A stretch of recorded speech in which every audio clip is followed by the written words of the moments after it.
Et voilà, c'est parti. Bienvenue à tous, bienvenue dans ce premier webinar Inside and Out Stories by ID Agency. Je suis Alexandre Jean Petit, le directeur marketing d'ID Agency. Je suis ravi de vous retrouver aujourd'hui. On va laisser tranquillement tout le monde s'installer et nous rejoindre. Il y a toujours un tout petit temps entre le moment où on reçoit la notification et les gens qui arrivent. Donc, c'est parfait. On va se laisser quelques secondes. Donc, c'est le premier épisode d'Inside and Stories. Donc, je suis super content. On a eu pas mal de demandes pour assister à ce webinar. On a quasiment 100 personnes inscrites. Donc, c'est une super nouvelle. Et on espère en tout cas qu'on va réussir à vous donner un maximum de valeur, d'informations dans ce premier épisode dans lequel on reçoit les équipes marketing de Guest Suite. Donc, c'est top. Voilà, les gens commencent à arriver tranquillement. Donc, on va pouvoir démarrer. On a déjà une trentaine de personnes qui sont déjà là, donc c'est parfait. Justement, donc pour petite intro, du coup, Inside and Out Stories, qu'est-ce que c'est? C'est un format live, webinar, donc par ID Agency, qui met en avant tout simplement en fait les plus belles stratégies marketing et commerciales de nos clients. Donc, on aime bien un petit peu révéler ce qu'ils font et comment ils font. Et on a choisi justement de faire ce premier épisode avec Guest Suite parce qu'il y a pas mal de choses intéressantes à vous montrer et des résultats qui sont assez incroyables. Donc, ça, c'est hyper sympa de leur part de venir témoigner dans ce premier épisode. On rentre en profondeur dans la stratégie déployée, on vous montre les résultats, on vous explique comment on a fait. Et derrière, si vous voulez vous en inspirer, n'hésitez surtout pas. Et si on peut répondre à vos questions, bien sûr, on le fera avec plaisir. Il y a un petit onglet questions normalement en bas de votre écran. N'hésitez pas à l'utiliser tout au long du webinar. On sera ravis de prendre ces questions à la fin. On se laissera un petit temps pour y répondre. Donc, ajoutez vos questions et puis je choisirai les meilleures à la fin pour pouvoir y répondre ou faire intervenir nos invités afin de vous donner les meilleures réponses. Donc, on va prévoir à peu près 40-45 minutes de webinar et puis 10-15 minutes de questions-réponses à la fin, ce qui nous amènera jusqu'à la pause déjeuner. Juste petit rappel, ID Agency, qu'est-ce que c'est pour ceux qui ne nous connaissent pas? On est un partenaire HubSpot de référence donc depuis 2015. On accompagne les entreprises dans leur transformation digitale et de leur expérience client à travers en fait 3 métiers. Intégrateur HubSpot, donc là on vient déployer en fait toute la stratégie et tous les outils d'HubSpot chez nos clients. La partie growth qui est plutôt dans le conseil et le déploiement de stratégies donc de croissance autour de l'inbound, la outbound et le growth marketing. Et enfin, la création de sites web avec le CMS de HubSpot. Et là, on est une des premières agences en France à avoir réalisé plus d'une centaine de sites internet sous le CMS d'HubSpot. Et c'est justement un des axes de ce webinaire, c'est de vous montrer un petit peu ce qu'on peut faire avec cet outil. Comme je vous le disais, donc, premier épisode Insider Stories avec nos invités. Bonjour à tous les trois, Corentin, Clément, Loïc. Merci d'être là pour ce premier épisode. Avec plaisir. Très Eh heureux. ben, écoute, Clément et Loïc donc, sont nos deux invités, on va dire, exceptionnels de GetSuite. Et C'est le puis mot. Corentin qui travaille chez ID Agency. Voilà, on va les laisser après se présenter quand ils interviendront. Mais l'idée, c'est de pouvoir vous expliquer un petit peu ce qu'ils font et comment, du coup, on s'est organisé pour arriver donc, à ce résultat qui est de générer 1000 nouveaux contacts par mois avec une stratégie inbound petits oignons, j'allais dire, et des outils qui sont développés sur HubSpot pour justement réussir à convertir tout ce trafic qui rentre et à générer des nouveaux contacts, des nouveaux leads, mais aussi du business, vous le verrez, on va en parler juste après. Peut-être petit tour de table rapide. Clément, Loïc, Corentin, peut-être Clément, commence si tu veux pour te présenter très rapidement. Ouais, est-ce que tu veux que je présente Guest Suite également tout de suite ou Écoute, tu peux ouais, présenter question tout de suite, parce comme ça c'est que fait, effectivement, parfait. c'est Ouais, parce qu'au-delà de mes fonctions et de ma propre personne, ce qui je pense qui va intéresser les gens, c'est Guest Suite. Alors effectivement, je m'appelle Clément, je suis directeur marketing et commercial de Guest Suite. Guest Suite, c'est une start-up nantaise, donc bretonne, et j'ai raison. Qui édite une solution de gestion de la visibilité locale. On existe depuis 2013, on a à peu près 10 000 clients qui sont donc des professionnels. Notre mission, elle est simple, c'est de permettre à nos clients d'attirer plus de clients grâce à une meilleure visibilité locale. Et on exécute cette mission par deux métiers, le presence management et le review management, donc la gestion des avis clients. super. Loïc, je t'en prie. Du coup, Loïc, je suis Head of Growth chez Guest Suite. Donc, ça fait un peu plus de 4 ans que je travaille avec Clément. Et donc, du coup, comme mon nom de poste l'indique, je m'occupe en gros de tous les canaux d'acquisition pour Guest Suite. Super. Et toi, Corentin, je te laisse finir. Et Corentin, du coup, responsable d'équipe grosse marketing chez Idea Agency. Moi, mon objectif, c'est d'accompagner en fait nos clients sur le déploiement de leur stratégie grosse, et donc notamment en fait sur cette partie-là avec G Suite. Voilà. Super, très bien. Bon, on a plus de 41 personnes, voilà, 41 personnes qui sont déjà présentes. Donc, c'est parfait. On peut officiellement commencer, démarrer et rentrer dans le cœur du sujet. Donc, voilà un peu les grandes étapes qu'on va voir ensemble. Petite intro avec Clément pour qu'il nous explique justement un peu le contexte dans lequel il est arrivé et comment, en fait, il a réussi à ses débuts à mettre en place sa stratégie marketing. Après, on parlera de ce changement entre de 100% outbound à une stratégie outbound, donc plutôt inbound plus outbound. Comment on utilise les outils pour générer des leads, les résultats qu'ils ont obtenus. Et puis Corentin nous présentera à la fin comment on construit ce genre d'outils pour générer des leads, les bonnes pratiques donc, à employer. Et enfin, petite conclusion et session de questions-réponses. Introduction, contexte, Clément.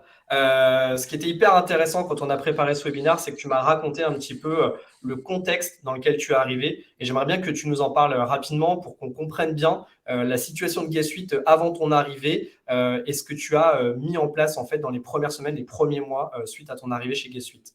Ouais, je vais essayer de faire, synthétique. C'est une situation qui arrive à beaucoup de boîtes, hein, alors dans notre écosystème, celui de l'édition de logiciels en particulier, mais en fait, c'est une problématique assez, générique. Moi, quand je suis arrivé chez G-Suite, on était une dizaine de collaborateurs. Il y avait donc 2 fondateurs, dont un qui avait plusieurs casquettes, celle du marketing, du produit et cetera.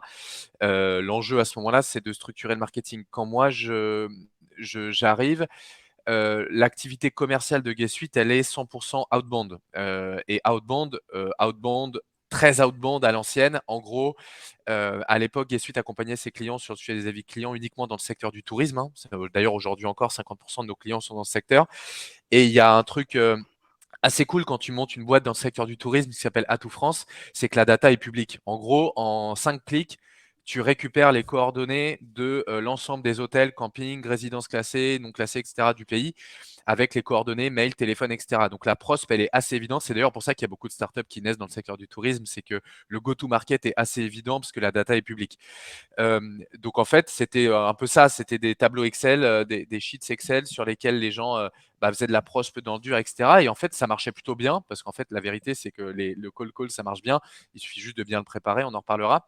Simplement, ça pose 2 problèmes. Le premier problème, c'est la scalabilité, premier élément.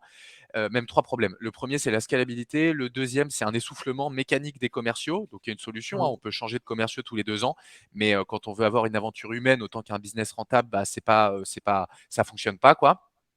Et le troisième problème, c'est cet enjeu d'awareness, en fait. C'est-à-dire que le call, c'est bien pour taper dans le dur, pour faire tes premières ventes, et cetera. Mais après, si tu veux infuser sur le marché, si tu veux inonder le marché avec ta marque, ça suffit pas, il faut structurer un market. Et donc, en gros, mon contexte à moi, c'est d'avoir pris du temps là-dessus pour analyser quel était le potentiel de croissance de G-Suite d'une part, et d'autre part, quels étaient les leviers. Et ça, c'est le premier truc qu'il faut faire quand on est CMO, qu'on arrive dans une boîte, c'est un audit et il faut pas avoir peur de le faire. On a souvent l'exigence d'un CEO qui dit putain, je recrute un marketeur, j'ai des résultats dans 3 mois, il me faut des ventes, il me faut des leads, il me faut machin. Le premier truc à lui dire, c'est de se détendre et que en fait, si on veut être efficace, il faut reculer pour mieux sauter et il faut avoir cette audace-là de lui dire laisse-moi du temps et je vais trouver les canaux qui vont faire maximiser notre croissance un peu plus tard. Donc ça, je le dis facilement, mais à l'époque, j'étais pas aussi à l'aise évidemment, hein. Mon but ultime, c'était de tout de suite générer des leads évidemment, mais en fait, en toile de fond, il y avait cet enjeu d'auditer. Je vous passe les détails. On a audité différents canaux, etc. Et en fait, le premier truc dont on s'est aperçu, c'est qu'il y avait un Eldorado devant nous. C'était effectivement l'approche inbound. Donc d'abord, pour répondre aux problématiques outbound dont j'ai parlé avant, génération de leads, moins d'essoufflement des commerciaux, des leads plus qualifiés, les enjeux de scoring, etc. Et comment exécuter cet inbound, parce qu'il y a plusieurs manières de le faire. Nous, il y avait un Eldorado bis, c'était le SEO. Parce que globalement, la plupart de nos compétiteurs et nous-mêmes avions très peu produit de contenu, d'abord à valeur ajoutée, mais en plus qui ranquait sur Google. Et donc, les besoins de nos clients n'obtenaient pas de réponse directement sur Google. Donc, en gros, ce qu'on appelle du SEO. Donc, en fait, assez vite, j'ai parlé des détails, on s'est dit, on va commencer cet énorme chantier par ce travail-là. Et Ok. du coup, ça, c'est la problématique théorique. Bah, à quoi on répond à ça? En fait, à l'époque, on avait une armée d'agences autour de nous. Ma première action, ça a été de virer les agences pour réinternaliser le sujet et pour accélérer dessus. Et donc, pour faire ça, il me fallait un mec bien meilleur que moi en SEO. Et c'est la raison pour laquelle j'ai recruté Loïc, et qui est toujours d'ailleurs une star sur le sujet. Et c'est le deuxième tips que je donne aux CMO. N'ayez pas peur de vous entourer de gens meilleurs que vous, parce que votre boulot, c'est être chef d'orchestre. Et être entouré de stars du sujet vous fera briller vous-même. Donc, si votre peur, c'est de pas briller, vous inquiétez pas, vous brillerez avec des gens meilleurs que vous autour de vous si vous les coordonnez bien. Donc, Loïc est arrivé à ce moment-là pour démarrer la stratégie. Ok. Et du coup, j'imagine que il y avait comme tu le disais, il y avait un contexte qui était très orienté sur l'outbound, donc qui était forcément soutenu par la direction, encouragé effectivement par aussi la direction commerciale. Comment tu arrives à convaincre en interne de changer d'état d'esprit? Parce que, comme tu le dis, en fait, on est souvent en attente du marketing d'avoir des résultats plutôt rapides. Et donc là, l'inbound est quelque chose qu'il faut mettre en place. Vous partez quasiment de zéro, hein, j'imagine. Donc, il faut recruter, il faut commencer à mettre en place les premières actions. Comment tu arrives à convaincre en interne de l'intérêt de ce que tu as vu dans ton audit et de partir plutôt sur une stratégie inbound dans un premier temps? La meilleure des preuves, alors là, je pourrais te raconter n'importe quoi, des formations, des machins. En fait, il y a un Ouais. seul truc qui marche, à fortiori avec les commerciaux, c'est la preuve par le résultat. Et c'est pour ça que, même si je te dis qu'il y a un travail de fond pour bien préparer, etc., je me suis quand même concentré au début, parce qu'en fait, on peut tout itérer, en fait. Et sans sortir la grosse berda, HubSpot, le recrutement de Loïc, produire 150 000 contenus, machin, il y a des trucs beaucoup plus simples à faire, accessibles à tout le monde. Juste une ELP, un formulaire, deux articles qui tabassent un peu, qui génèrent les premiers leads. Et en fait, ça, c'est un quick win. En fait, en 2 mois, tu as ça.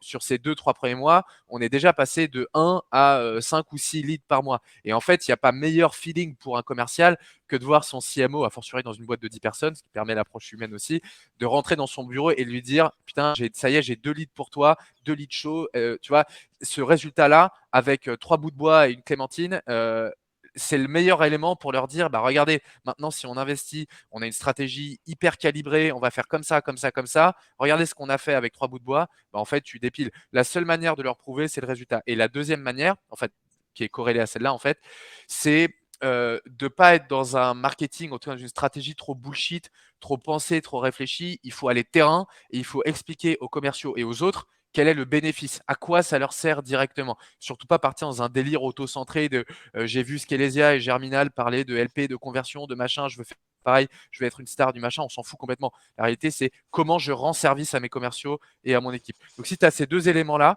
une bonne prise en compte, une empathie sur le fait que tu vas leur simplifier la vie et quelques résultats sur des quick wins, normalement, tu as les éléments pour dépiler une strat.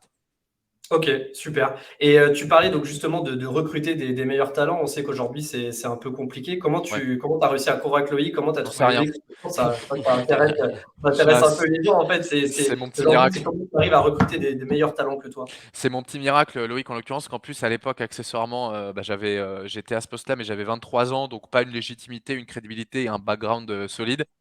Non, Loïc, après, je vais pas parler à ta place, mais notre échange, il a été essentiellement basé sur le fit, hein, à ce moment-là. J'avais rencontré des profils avant, et quand j'ai rencontré Loïc, c'était le plus senior, le plus expert de tous. Donc j'ai eu ce truc dont j'ai parlé tout à l'heure de putain, il est vraiment trop fort, il va me piquer ma place, etc.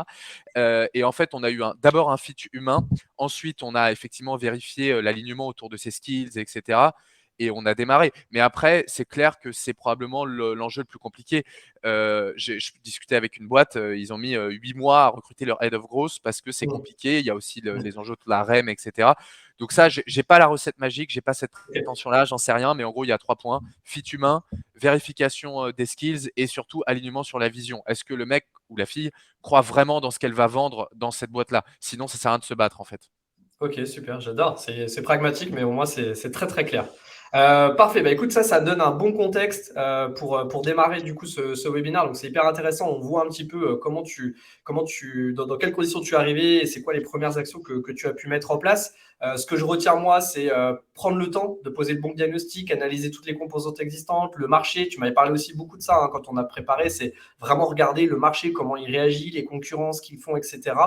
Pour trouver en fait des points sur lesquels tu vas pouvoir appuyer pour réussir ta stratégie. Recruter recruter le meilleur profil, on vient d'en parler, sur les sujets techniques ou que vous maîtrisez moins. Je ne sais pas toi quel était ton niveau d'expertise sur le SEO, mais disons que là, tu t'es permis d'aller recruter vraiment une pointure sur ce sujet-là.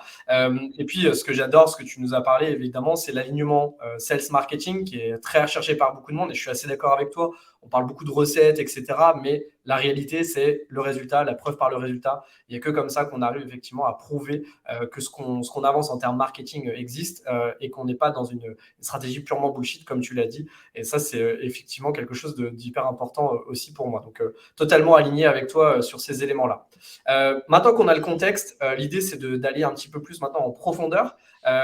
Globalement, on va essayer de rentrer un petit peu donc, dans cette stratégie inbound dans un premier temps, puisque avant de parler de lead, il faut amener en fait de la visibilité, il faut attirer du trafic sur son site. Et donc là, on va rentrer un petit peu on va dire dans les premiers mois de l'arrivée de Loïc. Qu'est-ce que vous avez mis en place? Comment vous êtes organisé en fait au début de l'arrivée de Loïc pour justement mettre en place cette stratégie? Alors, de toute façon, Loïc, je te laisserai répondre Oui, c'est un mix entre vous deux, ouais, pas de sur souci. le fond, mais pour faire l'intro là-dessus, on avait déjà donc l'idée en tête, la vision globale d'aller sur l'inbound, d'aller sur le SEO, etc. Or, sur quoi repose une stratégie inbound, évidemment? C'est sur du contenu. Donc, le premier des éléments, il tourne autour de 2 points. Le premier point, c'est même si à l'époque on l'appelait pas comme ça, le sujet des buyer persona, on pourrait y revenir, mais moi j'ai une approche assez Oui. radicale sur la buyer persona auquel je ne crois pas. Non, vas-y, Heu, on pourra commencer. Bah, si tu on veux, on peut commencer là-dessus après, mais vas-y. non, mais en gros, pour moi, le premier point qui était les buyer persona, en fait, se réduisait stricto sensu à mon objectif d'acquisition de lead, donc stricto sensu à quelles sont les requêtes en fait exprimées par ces buyer persona. On n'est pas du tout rentré dans le délire du démographique, du socio-pro, du machin, du truc, machin. On est surtout parti de requêtes. Donc ça, c'est le premier point. Audit des requêtes sur lesquelles on a moyen d'aller très vite en produisant des contenus. Et la deuxième partie, c'est l'exécution de ça. C'est comment on fait pour produire alors qu'on est deux dans une équipe de 12 personnes, qu'on est deux sur le market et qu'on n'a juste pas le temps d'aller produire tous les contenus. Donc la première étape, c'est organiser ce travail-là. Là, Lolo, je te laisse expliquer parce que ça, pour le coup, c'est complètement ton bébé. Donc, Ouais. Du coup, pour rentrer un peu dans le détail, comment est-ce qu'on a fonctionné? En fait, au départ, quand je suis arrivé chez G-Suite, du coup, l'idée, c'était déjà de faire un peu un audit de l'actuel. Bon, factuellement, il n'y avait pas grand-chose. Il y avait 4-5 articles qui se battaient un peu en duel sur le blog. Du coup, là, c'est profiter en fait de l'expertise de Clément sur en fait quels sont les pains de nos personas. Donc un gros travail là-dessus à se dire en fait, ok, quelles sont toutes les requêtes, auxquelles peuvent être attachées nos personas. Et du coup, c'était vraiment un premier travail de faire justement ce travail un peu d'identification de mots-clés. En fait, de définir là où il y a du volume de recherche et là, en gros, on peut se positionner vis-à-vis de la concurrence. Donc là, c'est du SEO pur et dur, hein, tout simplement. Mmh. Et puis, de définir en fait, ok, toutes les requêtes qu'on remonte, sur lesquelles en fait on veut être présent assez rapidement, qui sont du coup plutôt sur du beau fou, donc proche en fait de l'attention d'achat, VS les requêtes un peu plus éloignées dans le besoin, plutôt des requêtes qu'on dit tofu, top of the funnel, où on va plutôt aller se mettre sur du SEO. Donc en gros, le premier constat, c'est on définit tous les besoins de nos prospects, on identifie les mots-clés qui y sont rattachés et puis on a une stratégie qui est déjà sur du AdWords, sur toutes les requêtes vraiment chaudes avec une intention d'achat derrière pour générer rapidement en fait du chiffre d'affaires. Et puis, pour du plus moyen long terme, je dirais, typiquement, aller attaquer via du SEO. Et OK. donc, à la fin de ce travail-là, on arrive avec une centaine de requêtes à aller viser. OK. Et là, effectivement, branle-bas de combat, il faut qu'on lance tout ça. Donc, on se met sur Malte, on recrute une dizaine, je pense, de rédacteurs sur lesquels on fait tester en fait tout simplement de la rédaction de contenu sur du pur SEO avec notamment un outil qu'on utilise chez nous qui est Your Text Guru. Ou alors tout simplement sur de la plume en fait éditoriale.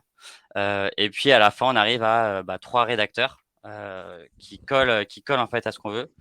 Et là, en l'espace de 6 mois, on produit, je sais pas Clément, hein, je pense 80-90 contenus mmh. pour essayer de couvrir en fait l'ensemble du cluster sémantique euh, qui correspond en fait à nos buyer persona, même si à ce moment-là, on OK. n'est pas trop buyer persona. Justement, je profite, il y a une question là qui est très intéressante de Émilie. Quel outil tu as utilisé pour les requêtes? Parce que tu as parlé du Your Text Guru qui est pour plutôt optimiser, hein, les articles. Mais sur la partie requête, comment tu as fait cette étude de requête? Avec quel outil tu as utilisé? Bah, il y a 2 outils qui sont hyper connus. Il y a SEMrush. Oui, SEMrush où en gros, bah, il y a une partie qui permet sur, un mot-clé qu'on appelle, un peu short tail, donc par exemple avis Google, bah, en fait de nous sortir toutes les requêtes qui sont un peu associées à ça, et qui du coup nous permet en fait de détecter des besoins. Chez nous par exemple, ça peut être, supprimer un avis Google, acheter un avis Google, donc ça c'est un besoin, chez notre prospect. Et après il y a un autre outil aussi qui s'appelle Ahref, qui est aussi pas mal justement pour définir les mots-clés en fait qui sont intéressants pour nos cibles, quoi. Je rajoute à ça, Alexandre, qu'il y a un autre oui, élément au-delà des outils, c'est le cerveau des gens. oui, Quand on veut penser pain, requête, et cetera, faut parler aux gens qui parlent aux prospects. En l'occurrence, les sales. Dans le contexte des petites boîtes, c'est souvent aussi le CEO, les fondateurs, tous les gens qui sont voire des CSM, hein, tous les gens qui sont en oui, contact avec les clients ou les prospects, c'est souvent eux qui ont le plus l'idée des pains, et cetera. Et on part d'un pain et ensuite, avec notre propre cerveau de marketeur, on va aller imaginer tout un tas de requêtes et accessoirement faire le test sur Google aussi pour voir ce qui tout à fait. ressort, certaines requêtes, le volume de résultats, etc. Donc il y a la partie outils, la stack technique, mais il y a aussi juste réfléchir, parce que le marketing, c'est avant tout ça quand même. Et je rejoins en fait ce que tu dis là, parce qu'on parlait un tout petit peu là, des meilleurs personas juste avant, mais c'est aussi un des axes, hein, si on veut développer ces personas. Faut pas rester dans l'entre-soi marketing, il faut aller interroger aussi autour de soi. Et Mm. souvent, les commerciaux qui sont en frontal avec les prospects, qui entendent les requêtes, qui entendent les pains, qui entendent les besoins, et permettent en fait derrière tout simplement déjà d'établir des premières informations pour définir son meilleur persona. Et comme tu le dis aussi, pour les requêtes, ça marche exactement pareil. Donc, je suis tout à fait d'accord avec ce que tu dis. Et donc, Loïc, comme tu disais, donc SEMrush et Ahref, qui sont voilà, 2 outils très utilisés dans le SEO. Voilà, donc Émilie qui posait la question. Ces outils en plus ne sont pas excessivement chers en plus en abonnement mensuel. Enfin, ça reste quand même assez abordable et ça donne des informations plutôt intéressantes. Et aussi, j'ajouterais hein, sur HubSpot, pour ceux qui sont sur HubSpot, aujourd'hui, il y a toute une partie aussi SEO qui fait remonter aussi des mots-clés intéressants sur des requêtes qui sont les plus recherchées. Tu parlais juste, tu as employé un mot un peu technique de cluster sémantique. Est-ce que tu peux juste nous redéfinir ça pour les gens qui ne sont pas forcément Ouais. adeptes du SEO? Bah, un cluster sémantique, en gros, c'est, je dirais, un nuage un peu de mots-clés. Je vais vous donner 2 exemples chez nous. On a un cluster sémantique autour des avis Google, puisqu'aujourd'hui, c'est une des forces de G Suite. Donc, ça va être toutes les requêtes associées à avis Google, supprimer un avis Google, acheter des avis Google, et cetera. Donc en fait, on va vraiment parler de maillage interne. Donc en gros, bah, de lier tous les articles ensemble pour créer en fait un cluster sémantique. Ça, c'est un signal qui est hyper important pour Google. Quand il va venir visiter votre site, il va regarder en fait est-ce que bah, sur ce cluster sémantique-là, G Suite répond en fait à l'ensemble des recherches des utilisateurs. Et puis il y a d'autres clusters en fait qu'on va identifier chez nous, qui vont être d'ailleurs un peu à un niveau différent dans le funnel de conversion. Là, typiquement, ça va être chez nous le questionnaire de satisfaction. Bah, pareil, il va y avoir en fait, un nuage de mots-clés, assez important, que ça soit sur, exemple questionnaire de satisfaction, questionnaire de satisfaction pour un magasin, pour un restaurant, et cetera. Du coup, l'objectif, c'est d'essayer, bah, du coup, de bien définir son cluster sémantique et de produire, en fait, tout le contenu, qui va répondre à ça pour que Google nous considère, comme un référent sur le sujet. Très clair. Ok. Est-ce que vous pouvez nous. Je sais que vous aviez une petite routine, entre guillemets. Vous avez parlé de ça quand on a préparé le webinar. Quelle était un peu cette routine autour du calendrier éditorial? Vous m'avez parlé de voilà, quelque chose que vous avez mis en place qui vous permettait, je crois, d'avoir un suivi, hein, c'est ça, sur les requêtes, sur ce que vous produisiez, les résultats que vous obteniez. Comment vous êtes organisé justement entre vous par rapport à ça?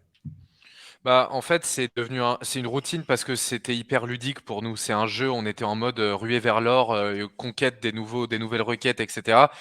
Et du coup, effectivement, on avait ce qu'on appelle de manière extrêmement pompeuse un comité éditorial, comité composé de nous deux, hein, évidemment, dans lequel on suivait évidemment les requêtes, les articles qu'on produisait, les nouvelles requêtes que Loïc rajoutait. On identifiait les contenus à produire, etc., etc. Et en fait, ce truc-là était un jeu parce que chaque lundi, on essayait de voir quelle position on avait piqué, soit à nos petits concurrents, que je salue par ailleurs, que je vois nous écouter, soit autres que nos concurrents. Mais en tout cas, quelles étaient nos perfs en fait sur ces trucs-là. Donc tu avais cette double approche de suivi, là aussi de manière stricte pour quelles sont les nouvelles requêtes sur lesquelles on va aller, et en même temps ce petit jeu de putain, est-ce qu'on a gagné des positions, est-ce qu'on est mieux classé, etc. En fait, c'est hyper ludique pour nous. C'est notre petit jeu, quoi. Ok. Et Loïc, tu parlais donc d'exploiter en fait Google Ads plutôt sur les requêtes qui sont très chaudes, c'est-à-dire des requêtes qui sont très proches en fait des achats entre guillemets de vos produits-services, et le SEO pour la partie plutôt notoriété, considération. Comment s'est réparti on va dire le trafic, les parts de trafic? J'imagine qu'au début c'était quasiment full Google Ads puisque tu venais d'arriver, il y avait quasiment pas de SEO. Comment ça s'est réparti au fur et à mesure et combien de temps ça a pris et aujourd'hui, ça représente combien à peu près entre le SEO et le SIA en termes de répartition de trafic? Bah, si on parle en termes de trafic, c'est sûr qu'en fait, au départ, le SEO, on a quasiment rien. Ouais, Et du coup, bah, le SIA, je pense que c'est, peut-être, 60 du trafic. ok, Hem Et puis aujourd'hui, je pense que si on regarde en 2022, je pense que c'est 85 du trafic qui provient du SEO et ok, peut-être, 10 qui provient du SEA. Et en ok. gros, le jeu, c'était de se dire, «OK, bon, bah, effectivement, on veut prouver notre modèle, d'inbound marketing, donc on veut amener rapidement du résultat». Et puis en fait, au fur et à mesure du temps où, bah, du coup les positions SEO évoluent et au final, on se retrouve en fait côte à côte de notre annonce et de Guest Suite, enfin du résultat naturel. Et bah, du coup, on enlève tout simplement, les annonces, AdWords qui nous coûtent de l'argent VS du SEO qui est beaucoup plus, rentable. Et aujourd'hui, en fait, on continue toujours à avoir ce duo SEO-SEA quand on a des concurrents sur une requête où du coup, il faut que, bah, on occupe en fait les deux positions, quoi, les 2 Ok, canaux. Ouais. Note, ok, très note bien. à l'adresse des CMO qui nous écoutent, méfiez-vous des agences SIA et surtout ne soyez pas dans l'ego de vouloir prendre une très belle agence SIA parce qu'être une petite boîte chez une grosse agence, c'est moins d'accompagnement, moins de suivi des perfs et de l'argent par les fenêtres. Et surtout, faites le calcul par rapport au fait d'internaliser. Hmm. Tu rejoins toujours ton credo de internaliser plutôt que d'utiliser Ouais, l'agence. ouais, ça dépend des contextes, mais en tout cas, dans une logique de scale-up, oui, complètement. Ok. Alors, on parlera des résultats tout à l'heure pour montrer un petit peu justement les croissances en termes de trafic, etc., en termes de lead, mais on a gardé ça juste pour la fin. Mais je sais que dans notre préparation, encore une fois, vous avez évoqué un game changer, entre guillemets, qui a été une modification technique par rapport à votre site qui vous a fait grossir en termes de trafic. Et un deuxième game changer qui a été le passage de WordPress au CMS d'HubSpot. Est-ce que vous pouvez me parler de ces deux-là? Je sais pas, Loïc ou Clément, qu'est-ce que ça a changé pour vous, à la fois en termes de résultats, mais aussi en termes de pratique et de quotidien? Pareil, je démarre et je te laisse préciser, Loïc. Ouais. Moi, je dis juste un mot sur le passage de WordPress à HubSpot. Comme tous les marketeurs qui ne sont pas devs, j'adore WordPress parce que builder, parce que beaucoup plus de liberté pour construire, parce que, etc. Et donc, c'était douloureux pour moi de passer sur HubSpot, y compris en CMS, même si j'étais un fan zouz de HubSpot comme tous les marketeurs. Mais après, l'approche écosystème de HubSpot avec le côté full intégré, que ce soit la lead gen, que ce soit le site, que ce soit les formulaires, les lead magnets, tout ça, est effectivement une approche assez radicale parce qu'on migre tout sur un outil, mais beaucoup plus pratique à l'usage au quotidien. Je te laisse détailler, Loïc, effectivement. Ouais, pour l'autre partie, du coup, ce qui a été un peu game changer en tout cas, ce qui nous a fait vraiment décoller sur la partie SEO, donc évidemment, il y a les je dirais les 4 piliers, basiques un peu SEO, hein, qui sont la sémantique, le netlinking, le fait d'obtenir des liens, la technique et l'UX. En gros, on a mis un peu tout ça en place les 6-7 premiers mois et puis du coup la stratégie SEO commence à prendre mais un peu timide. Et là, du coup, on teste quelque chose, c'est-à-dire que, bah, pour tous ceux qui nous écoutent et qui ont un blog aujourd'hui en sous-domaine, c'est-à-dire blog.getsuite.com, on a fait le choix de tout migrer, au risque de perdre tout le travail qu'on avait fait, vers un répertoire, donc getsuite.com/, blog. Pourquoi? Parce que du coup, bah, en fait, Google, différencie un sous-domaine, d'un répertoire. En fait, un sous-domaine, pour lui, c'est un deuxième site vs un répertoire qui est en fait la suite d'un site. Et donc du coup, ce qui a fait que, ben, on a bénéficié de l'autorité, en fait, de l'ensemble du domaine. Et là, en l'espace de 2 semaines, on a vraiment tout qui explose et c'est là où, en fait, le trafic SEO commence vraiment à exploser et on fait pas mal, ouais, on là, c'est le début de l'épopée du La SEO, quoi. croissance du trafic, ouais. OK. Exactement. OK, super intéressant. Très bien. Alors moi, ce que je retiens par rapport à ça, c'est effectivement de poser les bonnes bases, définir les clusters, le parcours d'achat et d'optimiser en fait son contenu par rapport à ça. Ce switch CMM Spot, donc qui a permis d'accélérer dans votre génération de leads. Le petit trick aussi technique là que tu viens de nous évoquer. Et puis ce combo entre SIA et SEO pour couvrir un maximum de requêtes, accélérer aussi rapidement pour générer des premiers leads et puis au fur et à mesure en fait réajuster pour faire passer le SEO devant. Voilà, donc ça c'est trois bonnes choses que je retiens par rapport à ce qu'on s'est dit là. Donc maintenant qu'on a du trafic, et j'ai vu qu'il y a une première question sur les ROI du SEO, on en reparlera juste après, notamment dans les résultats. Il faut qu'on transforme ce trafic en ligne. C'est-à-dire qu'on a des gens qui viennent sur notre site et il faut qu'on sache un petit peu ce qu'on va en faire. Et c'est là où on arrive donc à cet outil qu'on a appelé alors, générateur de leads, génération de leads, lead gen tools, il y a plein de noms, simulateur aussi voilà, de services, de produits qui permettent derrière de générer des leads. Avant qu'on montre un exemple de ce que c'est qu'un outil générateur de leads, comment on arrive chez Guest Suite à imaginer ce projet et à se dire c'est ça qu'il nous faut pour convertir notre trafic. Est-ce que ça veut dire par exemple les livres blancs ça marche plus? Est-ce que comment vous êtes arrivé là en fait? Je pense qu'il y a un peu un mélange des deux. Non, je pense que les contenus froids, pour en parler, qu'on connaît tous, qui sont les livres blancs, les modèles, etc., ça fonctionne parce que chez nous, ça génère quand même pas mal de leads. Après, c'est vraiment des leads froids qu'on va venir nurturer avec le temps. À la différence du coup des outils dont on parlera juste après, qui vont vraiment plutôt en fait créer un besoin chez notre prospect et qui le chauffe en fait directement à vouloir découvrir la solution pour booster ses résultats en fait. Clément, je t'avais coupé, donc si tu veux Non, rajouter. non, non, non, non, non, parfaitement en phase avec ce que tu viens de dire. Je rajoute, il y a une notion beaucoup plus perso là-dedans qui est, en fait, on prend beaucoup plus de plaisir, nous, à travailler sur des outils que sur des livres blancs. Les livres Ouais, blancs, déjà à lire, moi, ça me gonfle. Je télécharge plus le livre blanc. Voilà, c'est ça. c'est pas un format, en tout cas, qui me convient. Il y a des gens à qui ça convient très bien. Moi, les tartines de 50 slides, voilà. Et à construire, à fabriquer. Le livre blanc, il y a une approche, pas littéraire, faut pas exagérer, mais il y a une approche, très théorique de je fais mon sommaire, quel contenu je rajoute et cetera.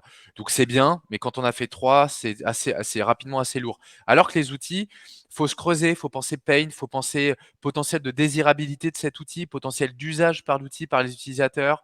Évidemment, faut penser développement du truc, donc on se creuse les méninges. C'est beaucoup plus sexy à travailler pour nous et bien sûr, on fait pas une boîte pour se faire plaisir, mais ça compte un peu quand même et quand on en est à identifier quels peuvent être les outils, les différents leviers pour convertir les leads le trafic en lead, bah, ça compte un peu de se dire, tu vois, quand on est en réunion le lundi matin, on a quand même envie de se faire kiffer, quoi. Et on a quand même envie de se dire, ah, j'ai une putain d'idée sur un outil, j'ai vu ça sur tel comparateur, sur tel truc, on pourrait faire exactement la même chose chez nous, mais sur tel sujet. Enfin, tu vois, il y a aussi cette espèce d'emballement quand tu es dans une équipe market à pousser ce genre de projet. Donc, je dis pas que c'est ce qui compte le plus. Ce qui compte le plus, c'est les pains, les prospects, manière de les acquérir. Mais en fait, il y a aussi cette part de plaisir, elle existe, quoi. Ok. Ce que je vous propose, c'est qu'on fasse une petite démo pour qu'on montre aux gens un peu à quoi ça ressemble, parce qu'effectivement, on parle d'outils générateurs de leads, mais pour ceux qui n'en ont jamais vu, on va faire une petite démo en live. Donc j'espère que ça va marcher parce que les démos en live, hein, on sait que des fois ça peut bugger, mais là on va essayer. Est-ce que vous voyez bien tous du coup mon écran de recherche Ouais, sur c'est tout bon. Google? Moi, c'est C'est bon en tout bon? cas. Ouais, c'est tout Ok, bon. super. Alors, première requête, et une des sujets que vous avez déjà un petit peu teasé tous les deux, c'est que donc vous vous positionnez sur bien sûr les avis Google, qui est un des services, des produits que vous proposez. Et il y a une requête qui est très souvent tapée sur Google, c'est les gens, et notamment j'imagine les commerces, les restaurateurs notamment, qui veulent acheter des avis Google. Vous me dites si je me trompe. Non, non, parfaitement Exactement, ça. c'est ça. Donc, acheter avis Google, qu'est-ce qui se passe? J'arrive là sur la première position qu'on appelle la P0. Est-ce que tu peux juste nous dire ce que c'est la P0, Loïc? Ouais, la P0, du coup, c'est une position malheureusement qu'on ne maîtrise pas, qui en gros donne un élément de réponse à l'utilisateur. Et généralement, elle est affichée. Bon, il y a quand même quelques petites astuces pour être affichée. Mais voilà, en tout cas, aujourd'hui, c'est une position qui récupère beaucoup, beaucoup de pourcentage de clics. Voilà, il y a des petites choses à faire pour essayer de favoriser son apparition. Mais voilà, on n'a quand même jamais la main mise comme les autres positions plus naturelles. Ok, donc là, P0, le site de G Suite, votre blog sur cette requête, donc acheter avis Google. Je clique dessus et là donc j'arrive sur votre site qui est la partie on va dire donc la partie blog hein, de G Suite donc qui va me dire pourquoi je ne dois pas acheter d'avis Google, pourquoi c'est une très mauvaise idée.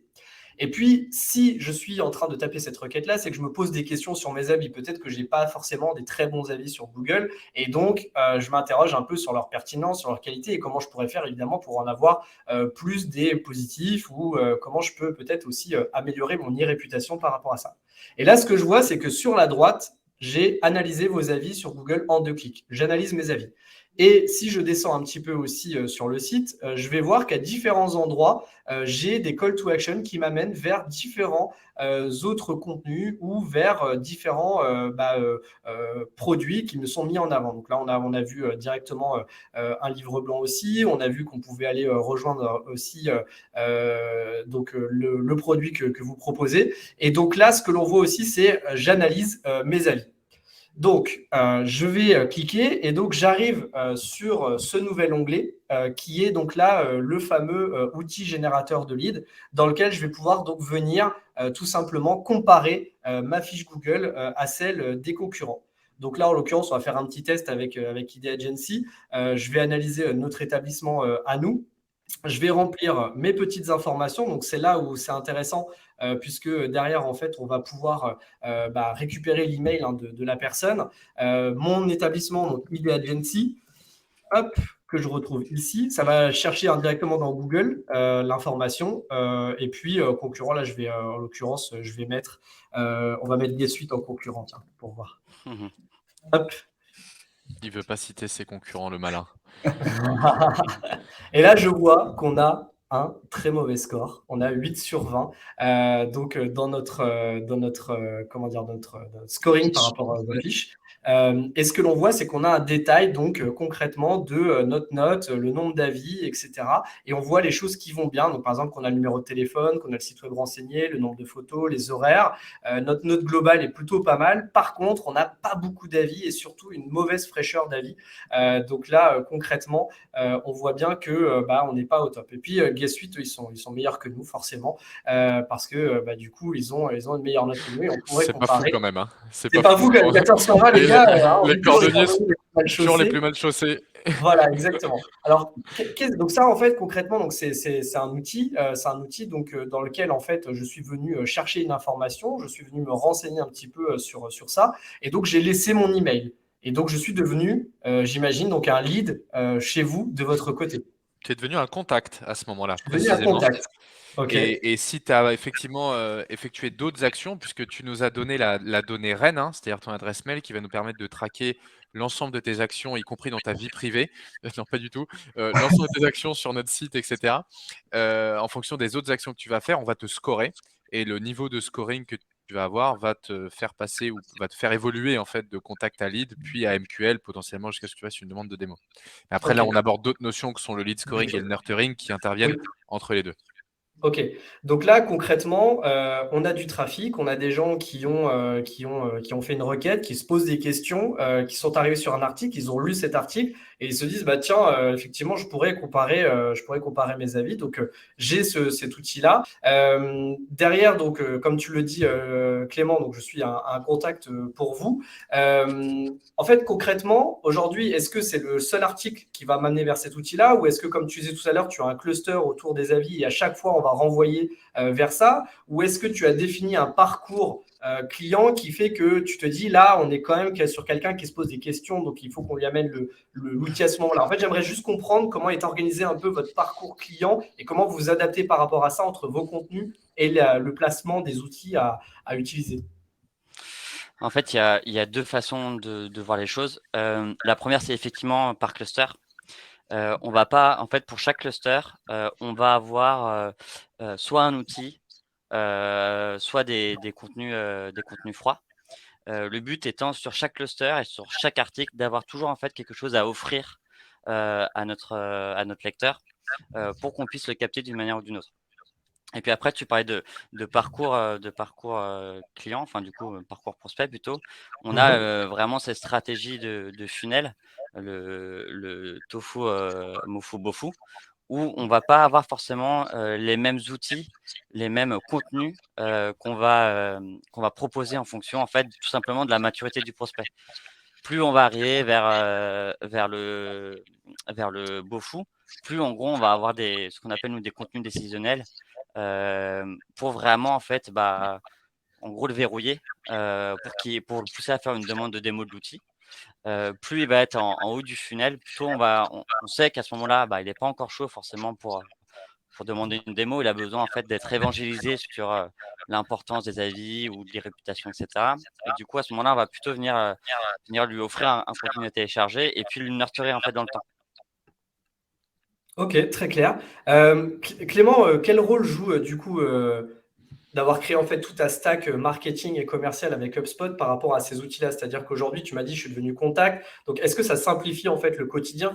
Alors que si tu avais un autre CRM où tu avais plein d'outils éparpillés un peu partout, ça serait plus compliqué à gérer, j'imagine? Ouais, il y a 3 solutions, hein. Il y a soit je fais tout à la main, soit j'ai plusieurs outils non intégrés et dans ce cas-là, je fais de la tuyauterie à l'arrache avec Zapier et c'est une galère.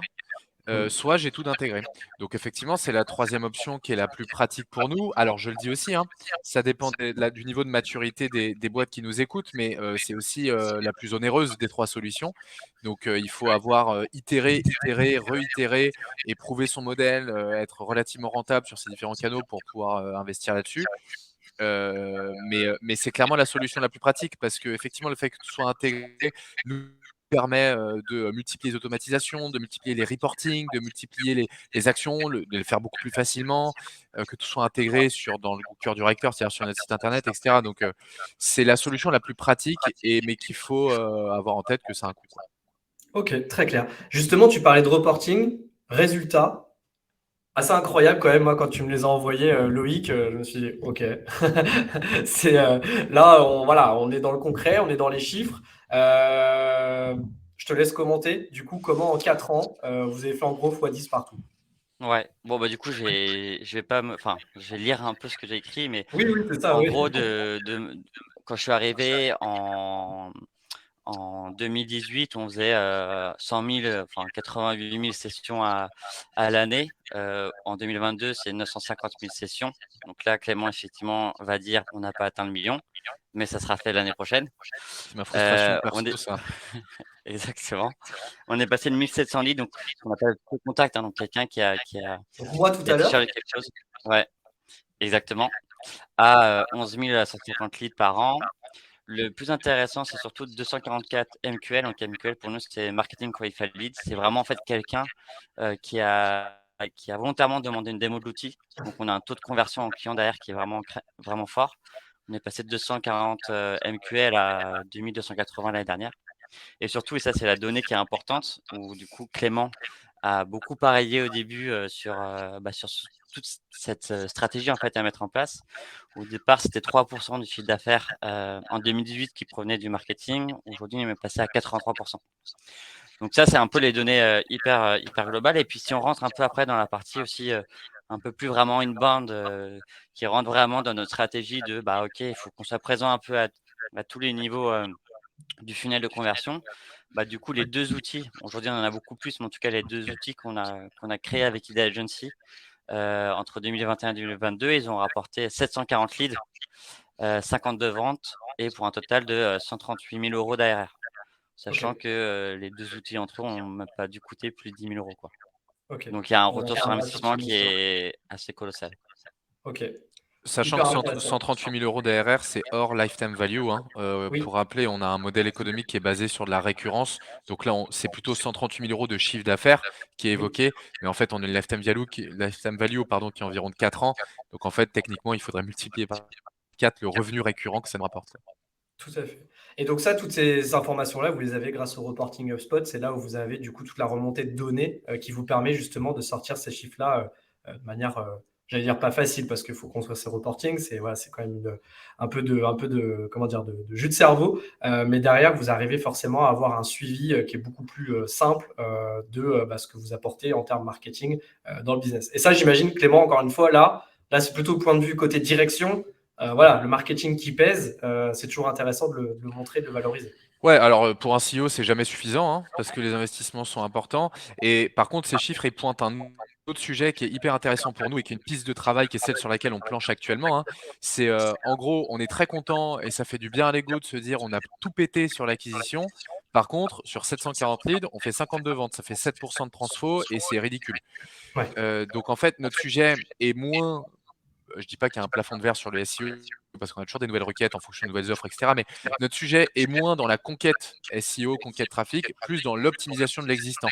Et là, moi, je m'en fous qu'on reste à 740 leads l'année prochaine. Je challenge plus Loïc là-dessus.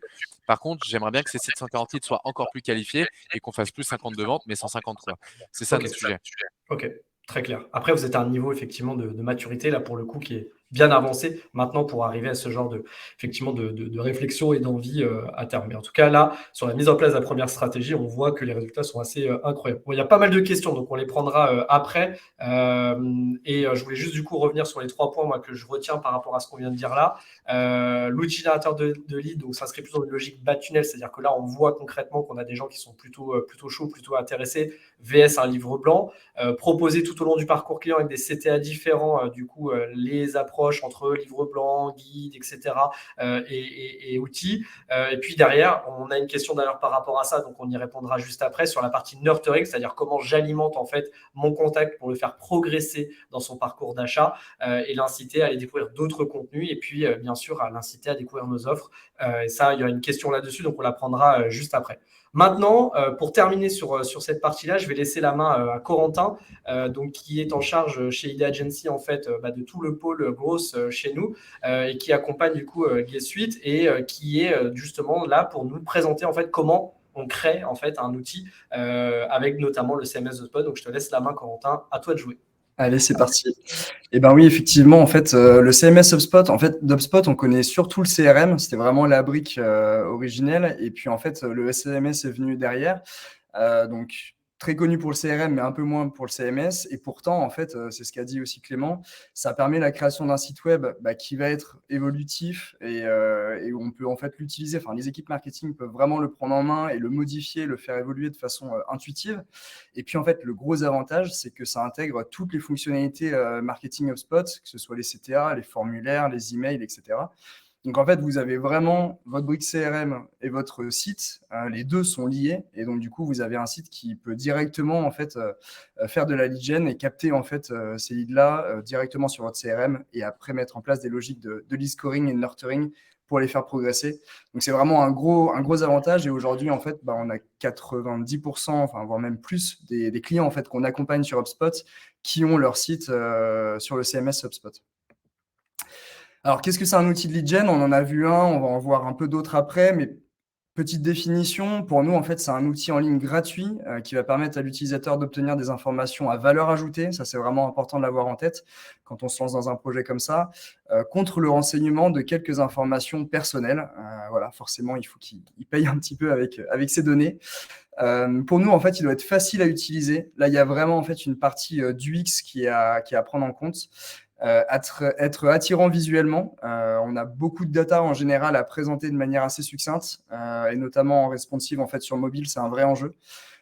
Fournir de la valeur à l'utilisateur, on l'a dit, intégrer un point de conversion ou plusieurs, mais en tout cas, un seul déjà est pas mal pour pouvoir récupérer cette donnée-là. Et il faut que ça simplifie quelque chose qui de base est complexe. On a un fichier Excel avec énormément de data clients qu'on a envie d'afficher de manière simple. On a envie d'utiliser une API d'un outil tiers pour récupérer des informations. C'était le cas avec l'API Google sur plusieurs des outils de Guest Suite. Donc voilà, c'est un peu ça à avoir en tête quand on crée un outil de lead gen. Je le disais, en fait, le but, c'est de rendre la data attractive. Donc là, en fait, je vous montre un outil qu'on a fait pour Guest Suite qui est un peu moins un outil de lead gen, plus un outil de fidélisation. Leur objectif, en fait, c'était simplement d'afficher la data d'un client en fin d'année, de lui faire un petit récap, en fait, sur ses performances, sur sa récolte d'avis. On avait toutes ces datas-là qui étaient dans Excel. L'objectif, c'était qu'il arrive directement sur la page pour qu'il puisse consulter tout ça et puis qu'il prenne contact avec G Suite pour préparer 2023 de la meilleure des manières. Donc voilà, toujours cette idée en fait de simplifier et de rendre quelque chose de très attractif. Alors, on a 3 méthodes pour faire un outil sur HubSpot. Je vais rentrer un peu dans le technique sans trop non plus faire du dev. La première, c'est de la remontée de data via l'API d'un outil tiers. Donc, c'est notamment ce qu'on a utilisé pour l'outil concurrent de G Suite que vous avez vu tout à l'heure. Là, en fait, on récupérait les datas d'une fiche entreprise via l'API Google. Donc, les données étaient ensuite traitées dans un fichier JavaScript de notre côté, en back-end.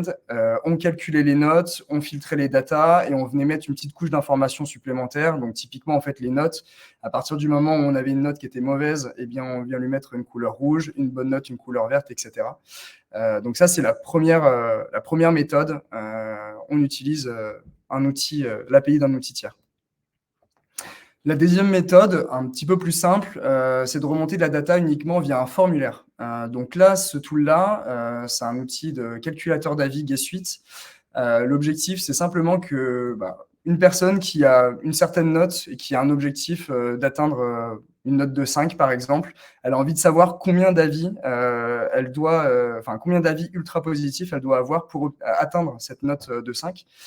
Donc, en fait, ici, les données récupérées viennent uniquement du formulaire que la personne remplit. C'est un formulaire HubSpot. Donc, on n'a pas de connexion avec un outil tiers. Et à partir de ces informations-là, nous, on produit en fait le calcul donc en back-end sur HubSpot et on vient afficher en fait le résultat à l'utilisateur. Troisième méthode, de la remontée de data via HubDB. Donc là, HubDB, en fait, c'est un classeur HubSpot, une base de données qui nous permet simplement de pouvoir afficher en fait de la donnée d'utilisateur et de s'en servir soit pour afficher des choses en front sur un site, soit en l'occurrence faire des outils. Donc là, c'est ce qu'on a utilisé pour l'outil Flashback que je vous ai présenté juste avant. On avait un fichier G Suite a généré, un fichier CSV avec vraiment toutes les données. On a pris ce fichier, on l'a importé sur HubSpot. Ça nous a créé donc une HubDB avec toutes les informations. Et puis après, en dev, on est venu lister des variables sur ce fichier-là pour pouvoir afficher la bonne donnée à la bonne personne. Donc voilà, globalement, les 3 méthodes qu'on utilise. Alors, quand créer un outil de lead gen, il y a quand même des questions à se poser avant de se lancer. La première, c'est est-ce que le besoin semble justifier la création d'un outil? Donc, en général, ça peut venir de 2 manières. Soit le client, côté G Suite, il y a pas mal d'idées. Et donc, c'est plutôt eux, en fait, qui sont force de proposition et qui viennent avec des idées d'outils. Pour d'autres clients, ça peut être nous aussi qui identifions, en fait, des opportunités d'outils. Donc voilà, est-ce que le besoin semble justifier la création d'un outil par rapport à la définition qu'on a vue? J'ai beaucoup de données à afficher. Est-ce qu'on veut avoir un outil assez sexy visuellement? Donc ça, c'est le premier filtre. La deuxième, en fait, est-ce que la création d'un outil est l'unique solution? Ça représente un budget et un timing assez important. Donc en fait, il faut aussi voir si se lancer en fait dans ce projet, est-ce que ça vaut le coup? Typiquement, si on a besoin d'utiliser de l'information de l'API d'un outil tiers comme Google, là, ce sera forcément la création d'un outil. Inversement, on peut se rendre compte qu'il y a d'autres fonctionnalités d'HubSpot qui peuvent, entre guillemets, faire le travail d'une manière un peu plus simple. Il y a la fonctionnalité Chatflow sur HubSpot qui permet en fait simplement de créer un arbre décisionnel et puis en fait de l'afficher sur quelques pages de site. Et l'utilisateur va directement choisir en fait, sélectionner les bonnes réponses dans ce chat flow et en fait on va lui afficher une information. Donc là, nous, on utilise un outil d'HubSpot, ça met un peu moins de temps de dev et de design et donc voilà, c'est une manière aussi de répondre à un besoin. Le troisième point, c'est le budget et le timing. Ça, c'est à pas négliger. Pour vous donner un petit peu une fourchette, en moyenne, on met, un tool nécessite 5 à 10 jours de travail. Donc, on est sur des budgets entre 5 et 10K. Et sur le timing de déploiement, ça peut être de 1 à 2 mois en moyenne. Il faut un bon cahier des charges bien précis. Très C'est ça. important. Et donc, du coup, effectivement, je parle un peu après des étapes, mais il y a toute une étape de cadrage vraiment de cet outil-là pour savoir un petit peu où on va et ajuster en fait ce budget. Est-ce que c'est techniquement faisable? Ça, effectivement, c'est une bonne question à se poser. Non, mais souvent, on peut avoir en fait une idée hyper ambitieuse. OK, je vais faire un tool, j'ai envie de telle information, telle information. Au final, est-ce que c'est faisable? Est-ce qu'on va réussir à le faire sur HubSpot? Et puis, dernière question qui souvent est un peu la dernière roue du carrosse à laquelle on pense pas trop, mais est-ce que le design sera capable de présenter les informations de manière claire? Ça, c'est vraiment important parce que, comme je le disais, on part toujours d'énormément de data qu'on a envie d'organiser, qu'on a envie de synthétiser. Il y a un enjeu mobile aussi. La plupart de nos clients, en fait, sont des utilisateurs sur leur site qui sont mobile first. Donc, il faut penser, en fait, ces tools mobiles. Et donc, c'est un vrai enjeu d'organiser la data et d'être capable de pouvoir faire ça. Donc, les étapes de création chez nous, la première étape, c'est le cadrage. Ce que disait Clément, c'est hyper important en fait qu'on reparte du besoin du client et puis qu'on étudie en fait toutes les spécificités techniques et fonctionnelles de cet outil. Quand je parle de spécificités techniques, ça va être techniquement de quelle API j'ai besoin, tous les éléments qu'il va falloir qu'on intègre dans ce tool. Et les fonctionnalités, ça va être, je veux que au clic, sur un avis, une pop-up puisse s'ouvrir, je veux une animation, etc., etc. Donc, ça nous permet aussi d'affiner un peu plus le chiffrage et de entre guillemets, enlever des zones d'ombre qu'on aurait pu avoir dès le lancement en fait de cet outil. Une fois qu'on a fait ça, on passe à la partie design. Donc, la création de wireframe, c'est simplement en fait positionner les grands éléments de cet outil. Et ensuite, on vient mettre une couche de maquette. Donc là, on va charter les éléments, appliquer de la couleur, mettre les animations, etc. Là, on a un rendu qui est plus visuel, qui est beaucoup plus concret. Une fois qu'on a fait ça, on passe au développement. Là, c'est vraiment le nerf du projet. Avec une phase de recette qu'on fait aussi en interne d'abord et puis après avec le client. Il y a toujours une phase de debug, d'ajustement, etc. Et puis, enfin, la phase de lancement où on va mettre en ligne ce tool. Et ce qui est important de garder en tête sur cette phase de lancement, c'est qu'à partir du moment où le tool est en ligne, c'est pas terminé. Il y a toujours en fait des optimisations à faire. On va toujours se rendre compte de particularités et surtout, on peut toujours avoir des idées d'amélioration. C'est le cas là en ce moment avec le tool concurrent. En fait, on a fait une première version, on a fait même une deuxième version, on a ajouté des éléments. Là, on est en train de voir en fait ce qu'on peut rajouter encore, faire des appels à API différents, etc. Donc voilà, toujours avoir ça en tête. Alors, des outils de lead gen, c'est bien, mais tout seul, ça ne sert pas à grand-chose. C'est peut-être un peu ce qu'il faut retenir. Là, on l'a vu en fait avec G Suite. Avant de se poser de la question de la création d'outils de lead gen, il y a vraiment eu un travail en fait sur l'acquisition, que ce soit en SEO ou en SIA. Voilà, pour performer, il faut vraiment que vous ayez une approche globale et une stratégie gross marketing complète. L'outil de lead gen, c'est un des éléments qui va être sur la partie conversion. Mais après, en fait, une fois que vous avez cet outil-là, si vous ne mettez pas en place des scénarios de nurturing, de lead scoring, et si derrière, en fait, il n'y a pas des logiques aussi de fidélisation, c'est un petit peu dommage. Et enfin, oui. Un petit exemple pour finir, oui, tout à fait. Ouais, pour finir, à chaque secteur, ces outils génération de leads, il y a vraiment moyen, peu importe en fait votre entreprise, peu importe votre secteur, de trouver une idée d'outils de lead gen. Je vous ai mis quelques exemples ici, mais donc Urbis, un de nos clients promoteurs immobiliers dans le sud de la France, on a fait un simulateur de capacité d'emprunt. ECF, auto-école, on a un formulaire en fait qui permet de faciliter la vie à un dirigeant d'entreprise pour inscrire ses salariés à une formation, plusieurs salariés à une formation pour avoir un permis et donc recevoir un devis. Et 24/7 services du remplacement en pharmacie où là, ils avaient mis vraiment le paquet sur les salaires pour les remplaçants. Il fallait qu'on utilise ça. Et donc, on a fait un simulateur de salaire où la personne choisit en fait si elle est étudiant, docteur en pharmacie, etc. et peut avoir immédiatement une simulation de son salaire en fonction des heures qu'elle veut travailler par mois et recevoir toutes ces informations-là par mail. Donc voilà, un champ des possibles qui est assez intéressant, et je rejoins Clément sur le fait que c'est ultra stimulant en fait de développer des outils comme ça. Super, bah merci Corentin. C'était hyper clair et précis par rapport à tout ça. On a plein de questions. Alors Clément, merci, hein, tu as fait mon community manager, modérateur tout au long du webinaire en répondant à certaines questions. Il y en a qui étaient assez intéressantes qu'on pourrait peut-être reprendre rapidement. Émilie qui demandait effectivement le budget investi, combien de ça a généré. Bah, ça, on l'a évoqué, hein, dans les résultats. On est un peu moins de 10K sur 10K euros sur la création des outils, et avec un CA donc sur l'année de 150 000 euros hors lifetime value, donc plutôt à multiplier par 4, comme le disait Clément, avec effectivement cet enjeu fort, hein, d'avoir des licences HubSpot qui permettent de faire ça. D'ailleurs, Corentin, tu nous as pas dit, mais pour faire les tools, donc on le fait sur le CMS de HubSpot, il faut avoir une version minimum pro pour le faire, ou il faut aller sur de l'enterprise? Minimum pro, à reconfirmer avec les devs. Oui. Mais ouais. Ok.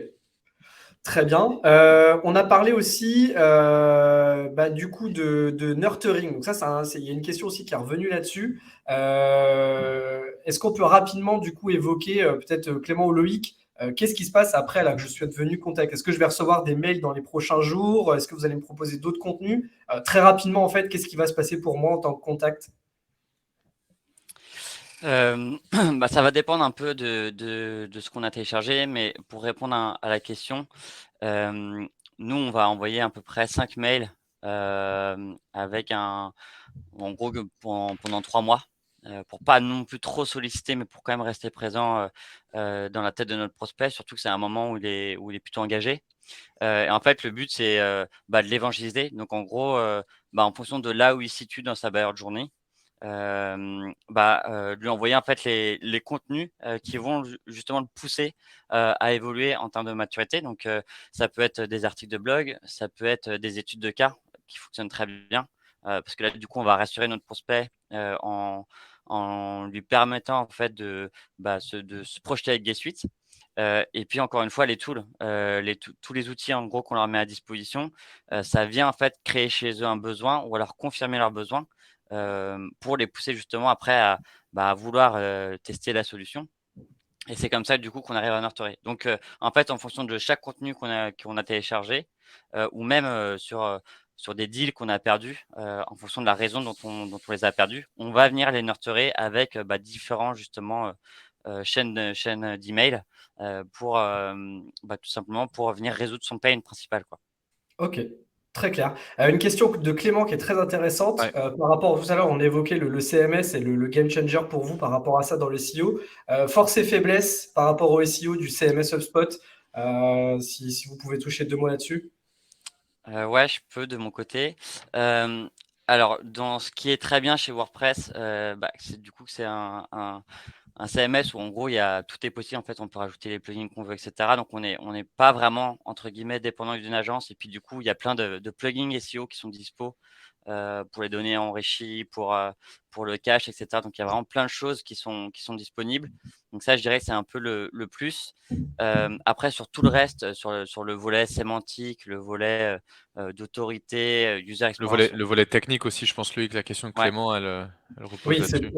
ouais. Ouais, et je dirais le côté un peu plus problématique, qu'il l'est ou pas, sur la partie purement technique SEO, c'est que du coup, les serveurs sont chez HubSpot. Donc en fait, pour la partie technique, optimisation de vitesse, de chargement et cetera, on est limité. Je dirais, c'est la seule problématique. Après, je pense que, sans se jeter des fleurs, mais on va quand même le faire. Je pense que les résultats SEO sont là.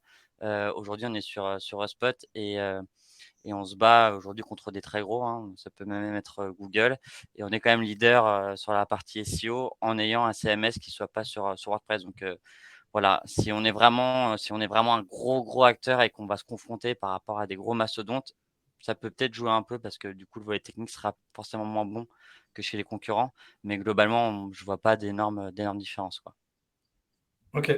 Moi, en tout cas, ce que je vois à notre site à nous et aussi sur le CMS, alors ça va peut-être un peu contredire ce que tu dis, Loïc, mais nous, globalement, on voit plutôt une vitesse de chargement qui est bien supérieur en fait aux sites qui sont sur WordPress, mais après qui sont dépendants de plein de critères de poids d'image, d'appels HTTP ou de JavaScript peut-être trop présents sur certains sites.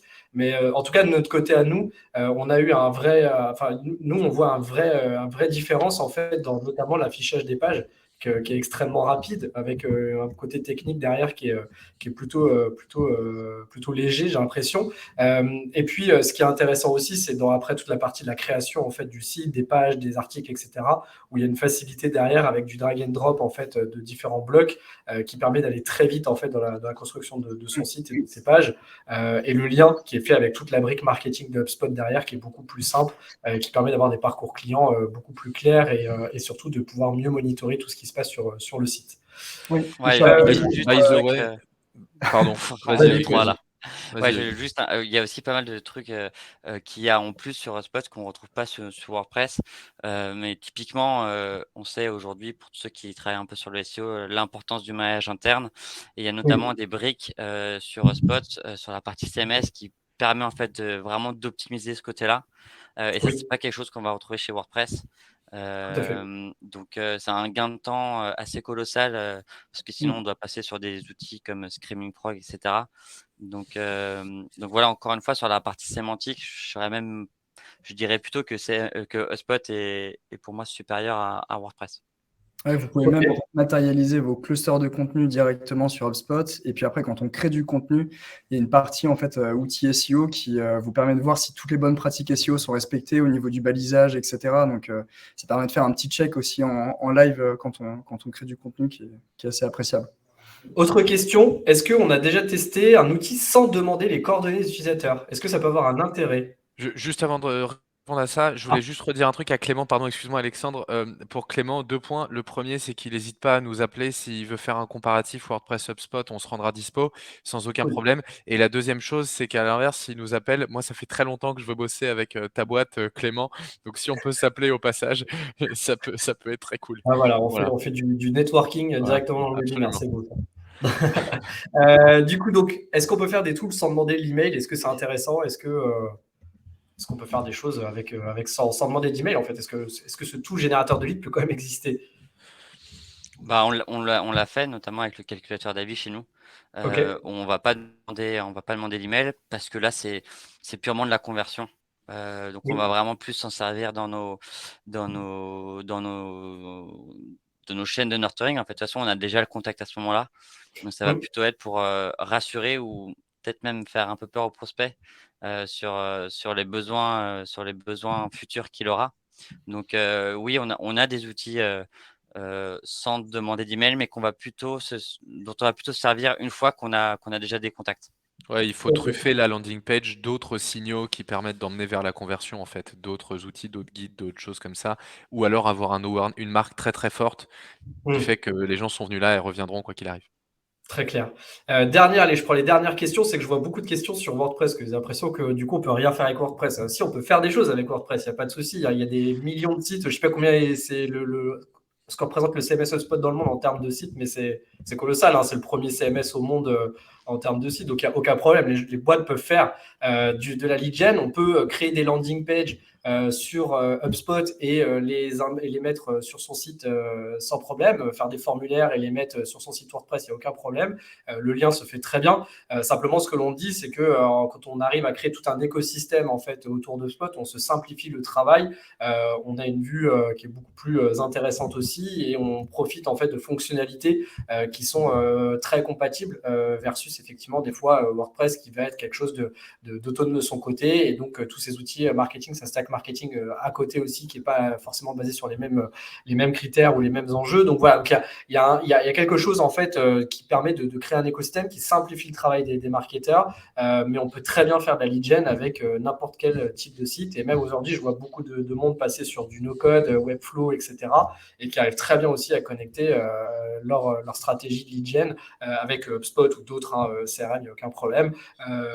Et ces sites-là. Donc voilà, il n'y a pas de souci. Simplement, voilà, les équipes de G Suite sont à un niveau de maturité très avancé, sont déjà très hauts en fait par rapport à ce qu'on peut faire en termes de lead gen. Donc évidemment, pour eux, il était primordial de plutôt se faciliter le travail et utiliser ce genre d'outils. Ouais, puis c'est une question de maturité aussi, Alexandra. Moi, Question de je maturité. conseille justement aux gens qui ont un WordPress au début de tout tester avant d'aller lâcher 15 000 € chez HubSpot. Faites tous vos tests, vos itérations sur WordPress avec des LP hyper simples. Marion, au contraire, faites ça à fond. Ça vous permettra de tester à moindre coût. Et quand vous commencez à avoir un ROI intéressant, à gagner de l'argent grâce à ça, investissez. Mais faites tous vos tests. Enfin, au contraire, au début, c'est très bien de commencer comme ça. Voilà, bah écoute, je pense que globalement, entre les questions auxquelles tu as répondu, Clément, merci encore, et ce qu'on vient d'évoquer là, on est plutôt complet. On a dépassé un petit peu le timing, mais je pense que voilà, on a suffisamment amené de valeur dans ce webinaire. Je vais vous remercier, du coup, Clément et Loïc, et puis G-Suite pour nous avoir dévoilé toute votre stratégie, soulever le capot, et qu'on ait pu voir un peu tout ça, même si je sais que tu n'aimes pas les voitures, Clément. Désolé d'employer cette expression. Faut pas dire ça à Clément parce qu'il vient de m'ajouter sur LinkedIn en plus. J'aime beaucoup les voitures, Clément. Non, mais je croyais que c'était l'expression sous les capots. C'est pas forcément ton Ouais. expression favorite. Mais bon, c'est pas grave. En tout cas, voilà, j'espère qu'on a été, on a été complet. J'espère que vous avez toutes les informations nécessaires. Ce webinaire sera accessible en replay juste après. Vous allez recevoir un petit mail qui vous donnera accès en fait à ce replay. Si vous avez d'autres questions, n'hésitez pas à vous retourner vers nous.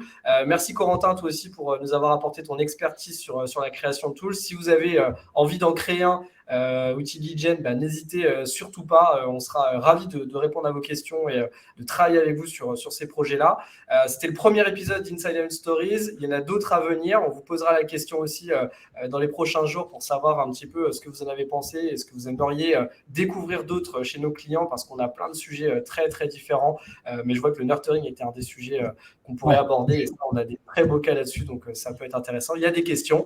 Et puis, ravi, Marion, de t'avoir pu donner des idées. Thibaut aussi, Clément, voilà, c'est hyper cool d'avoir tous ces retours-là.